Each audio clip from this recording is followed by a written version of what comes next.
온 가운데 우리에게 고통을 안기지 않으며 우리가 통제할 수 있는 것이 있는가? 없다면 우리가 통제할 수 없는 것을 어떻게 자아라고 부를 수 있는가? 여기서 일부 사람들은 이런 질문을 던질지 모른다. 잠깐, 붓다는 지금 자아가 우리의 통제 아래 있지 않다고 말하고 있어요. 즉, 자아가 통제의 대상이 아니라는 거죠. 그런데 내가 보기에 자아는 통제의 대상이 아니라 통제의 주체예요. 내 존재를 다스리는 주인이죠. 물론 당신은 이런 의문이 들지 않을 수도 있다. 그리고 이런 질문을 하는 이유조차 이해 못할 수도 있다. 자아에 관해 말할 때 생기는 문제는 자아라는 말의 의미에 대하여 사람마다 모두 다른 직관을 갖고 있다는 점이다. 어쨌든 당신에게 위의 의문이 든다면 대강의 답을 이렇게 제시할 수 있다. 나를 다스리는 통제 주체로서의 자아가 존재한다는 생각은 무화경이 아닌 자아의 존재를 부정하는 다른 경전에서 더 명시적으로 반증된다. 한편 무화경에서 붓다가 통제 주체로서의 자아의 존재를 부정하는 방식은 다소 암묵적이다. 나를 다스리는 주인, 즉 통제 주체로서의 자아가 존재하는가 여부에 관해서는 다음에 자세히 살핀다. 여기서는 다만 무화경에서 펴는 붓다의 주장을 문자 그대로 따르지 않아도 좋다는 말을 하고 싶다. 중요한 것은 붓다가 펴는 주장의 전체 맥락을 파악해 자신의 수행에 도움이 되도록 사용하는 것이다. 이는 초보 명상가라고 해서 다르지 않다. 즉 붓다가 자아라고 부를 만한 표식을 찾는 과정에서 인간 존재를 구성 요소에 따라 하나씩 분석해 살핀 방식은 무아 개념을 수행에 도움이 되도록 활용하는 방법이 될 수 있다. 그리고 자아가 가진 특성으로 간주되는 것에는 통제만 있지 않다. 또 통제는 붓다가 무아경에서 유일하게 검토하는 특성도 아니다. 일반적으로 나의 자아라고 할 때 떠오르는 특성은 시간상으로 일정하게 지속되는 무엇이다. 내면의 핵심이라 할 만한 정체성과 자아는 어떤 의미에서 지속적이라고 생각된다. 끊임없는 변화의 와중에도 나의 정체성과 자아는 어느 정도 일정하게 유지된다고 생각되는 것이다.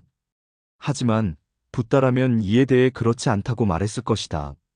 붓다는 모든 것은 끊임없이 유동하며 세상에 영원한 것은 아무것도 없다고 보았다. 붓다는 무아경에서 자아의 존재에 대한 의심을 오온에 적용시킨다. 비구들이여, 어떻게 생각하는가? 느낌은 영원한가? 영원하지 않은가? 비구들은 즉시 대답한다. 영원하지 않습니다. 그러자 붓다는 이렇게 이어간다. 그렇다면 상은 영원한가? 영원하지 않은가? 행과 색과 식은? 비구들은 다섯 무더기 중 어느 것도 영원하지 않음을 이해한다.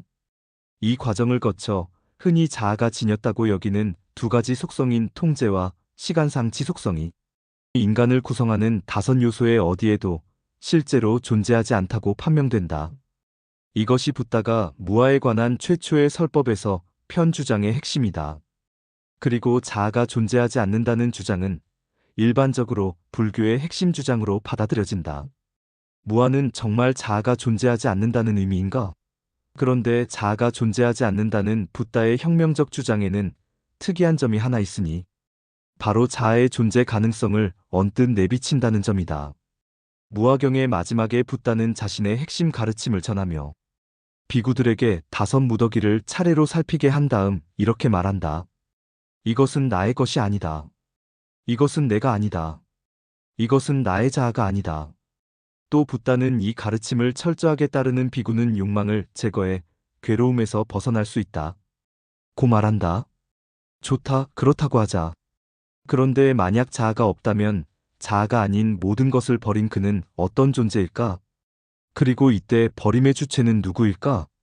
애초에 나가 존재하지 않는다면 어떻게 나를 구성하는 다섯 무더기에 대해 이것은 내 것이 아니다. 이것은 나가 아니다. 라고 말할 수 있는가? 다시 말해 내가 소유하지 않는 것, 내가 아닌 무엇이 존재한다고 말하려면 애당초 나라는 게 있어야 하지 않는가? 어떻게 붓다는 자아가 존재하지 않는다고 하면서 나, 너, 그녀 같은 단어를 계속 사용하는가? 이 질문에 대해 불교에서 흔히 내놓는 대답은 이렇다. 깊은 차원에서는 자아가 존재하지 않는다. 하지만 인간의 언어는 실제를 가장 깊은 차원에서 설명하는 데 한계가 있다. 언어적 관습이라는 실제적인 이유로 일단은 나, 너, 그녀가 존재한다고 말하는 것이다. 궁극적 차원에서 자아는 존재하지 않지만 관습적 의미로는 존재한다. 자, 이제 모든 것이 분명해졌는가? 글쎄 아닌 것 같다. 그렇다면 불교의 스승들이 무아에 관해 흔히 말하는 다음과 같은 표현은 어떤가? 당신은 실제한다 그러나 정말로 실제하는 것은 아니다. 아직 헛갈리는가? 그렇다면 무아의 역설을 해결하는 다른 방법을 시도해 봄직하다. 그것은 붓다가 무아경에서 실제로 가르치고자 했던 바는 자아의 존재를 부정하는 것이 아닐 수도 있다고 생각해 보는 것이다. 이것은 주류 불교 사상가들이 보기에 매우 급진적인 생각이지만 독립적 입장을 취하는 몇몇 학자는 진지하게 받아들이므로 한번 살펴볼 필요가 있다. 이들 독립적 학자들이 내놓는 주장은 무아에 관한 붓다의 최초의 설법 어디에도 자아가 존재하지 않는다. 는 말이 등장하지 않는다는 점이다. 붓다는 다섯 무더기의 하나하나가 자아가 아니라고 말했을 뿐, 다섯 무더기를 차례로 살피면 그것으로 자아에 대한 탐색이 완결된다고 말하지 않았다. 그렇다면 인간을 구성하는 요소의 오온 외에 다른 것이 더 있는지 모른다. 그런데 이런 가능성을 제기하면 주류 불교학자들의 반발을 살 것이다. 주류학자들은 붓다가 무아경에서 정확히 말하지는 않았지만 불교 철학은 오온을 인간을 구성하는 모든 것으로 본다고 주장한다. 그리고 실제로 오온 외에 인간은 아무것도 아니라는 주장은 불교 철학의 교리가 되었다. 자아가 존재하지 않는다는 생각도 마찬가지다. 그런데 우리는 여기서 오온 외에 인간이란 없다거나 자아가 존재하지 않는다는 주장이 불교 철학의 내용인지 묻는 것이 아니다. 우리는 이 주장들이 원래부터 불교 철학의 일부였는지, 다시 말해 붓다 자신이 그런 생각을 했는지 묻고 있다. 두 주장 모두 무아에 관한 붓다의 첫 설법만으로는 명시적으로 드러나지 않는다. 어쨌든 붓다가 오온을 버리는 나와 버린 다음 거기서 벗어나는 나가 오온과 별개로 존재하는 것처럼 말한 의도를 설명하는 방법이 있을까? 있다면 무엇일까? 그것은 붓다는 인간에게 애당초 오온 외에 무언가가 더 있다고 보았다고 가정하는 방법이다. 오온을 버린 뒤 거기서 벗어나는 나를 어디서 찾을 수 있을까? 이를 설명하는 두 번째 시나리오는 다섯 무더기가 모두 똑같이 만들어지지 않았다고 보는 것이다. 다시 말해 오온 가운데 식은 나머지 네 무더기와 조금 다르다고 보는 것이다. 어쩌면 오온을 모두 내려놓은 뒤 거기서 벗어나는 주체는, 그래서 다른 네 무더기에 얽힌 상태에서 벗어나는 주체는 식이라는 무더기인지 모른다. 그리고 자아라는 생각을 내려놓은 뒤에 나는 어떤 상태가 되느냐고 묻는다면 바로 식의 상태, 즉 일종의 순수의식의 상태가 되는지 모른다. 물론 주류학자들은 이런 시나리오가 가진 문제점을 즉각 지적할 것이다.